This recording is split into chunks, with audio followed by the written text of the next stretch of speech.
तो भाई लोग कैसे हो आप लोग। भाई लोग यह कहानी पूरी सुनना, क्योंकि आगे की कहानी बहुत ही ज़्यादा रोमांटिक होने वाली है। भाई लोग यह कहानी उस दिन की है जब मेरी मौसी मेरे घर आई थी। मैंने अपनी मौसी को कई बार गन्ने का जूस पिलाया था। उनको गन्ने का रस काफ़ी पसंद था। तो भाई लोग मैं रवि हूँ। मैं अपने परिवार के साथ कोलकाता में रहता हूँ और मेरी उम्र की बात करूँ तो मेरी उम्र करीबन 20 साल की है। मेरे परिवार की सभ्यों की बात करूँ तो मेरे परिवार में मम्मी पापा और मैं उनका एकलौता बेटा था। मेरे मम्मी पापा मुझे बहुत ही मानते थे। वह मुझे अपनी पलकों पर बिठाए रखना चाहते थे। मैं अपनी मर्जी का मालिक था। जब मेरा मन करता है तब मैं स्कूल जाता था, वरना घूमता और मज़े करता था। भाई लोग यह कहानी करीबन 2 महीने पहले की है, जब मेरी मम्मी की बहन यानी कि मेरे मौसी मेरे घर आई थी। भाई लोग मेरी मौसी के बारे में भी आपको कुछ बता देता हूँ। उनकी उम्र करीबन 30 साल की है। वह इतनी सुंदर दिखती है कि कोई भी उनको देखकर मोहित हो जाएगा। उनकी शादी को करीब 10 साल हो गए थे, मगर उनका कोई बच्चा नहीं था। उसके पीछे की अभी एक वजह थी। उसके पति यानी कि मेरे मौसा जी जो दुबई में रहते थे, वो शादी के करीबन 2 साल बाद ही दुबई चले गए थे। उनका कोई पता ही नहीं चला कि वो कहाँ पर है। पहले मौसी उनके बारे में सोचकर बहुत ही ज़्यादा उदास रहती थी, इसीलिए उनको अकेलापन ना लगे, इसीलिए मेरी मम्मी ने उनको मेरे घर पर बुला लिया था। मेरे मम्मी पापा अस्पताल में नौकरी करते थे।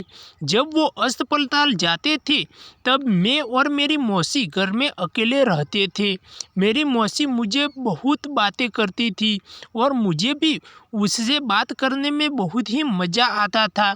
कभी कभी हम दोनों बाहर घूमने भी चले जाते थे।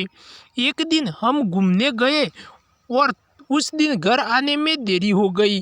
मम्मी पापा जो अस्पताल से वापस आ चुके थे, वह बोले, बेटा इतनी देर तक तुम कहाँ गए थे, हम कितने परेशान हो गए थे।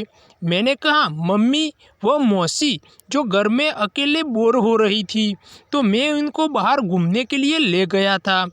शाम को हम सब लोग जब खाने खाने बैठते थे तब मुझे पैरों में गुदगुदी होनी शुरू हो गई। मैंने नीचे देखा तो मौसी जो अपने पैरों से मेरे पैरों को सहला रही थी। मैं वहाँ से चुपचाप कुछ बोले बिना ही चला गया।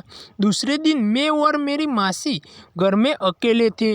तब मौसी बोली, चलो हम एक गेम खेलते हैं और जो हारेगा वह जीतने वाले की बात मानेगा। हमने लूडो खेलना शुरू किया। पहली बार मैं जीत गया तो मैंने मौसी को कहा कि चलो मौसी हम मूवी देखने के लिए जाते हैं। पर मौसी बोली, नहीं, तुम दूसरा जो भी बोलोगे वो मैं करूँगी, पर मूवी देखने नहीं जाना। फिर मैंने उसको थोड़ी देर तक मनाया। फिर वह बोली, अच्छा ठीक है, कल चलेंगे। हमने फिर गेम शुरू किया। इस बार मौसी खेल जीत गई। मैंने बोला, बताओ मौसी अब मुझे क्या करना होगा। मुझे वह बोली, बड़े दिन हो गए हैं गन्ने का जूस पिए हुए, बस गन्ने का जूस पिला दो। मैंने कहा, ठीक है मौसी, आप 2 मिनट तक रुको, मैं आपके लिए मार्केट से गन्ने का जूस लेकर आता हूँ। फिर मैं मार्केट चला गया, 2 ग्लास गन्ने का जूस पैक करवा के ले आया। फिर हम दोनों ने मिलकर गन्ने का जूस पिया।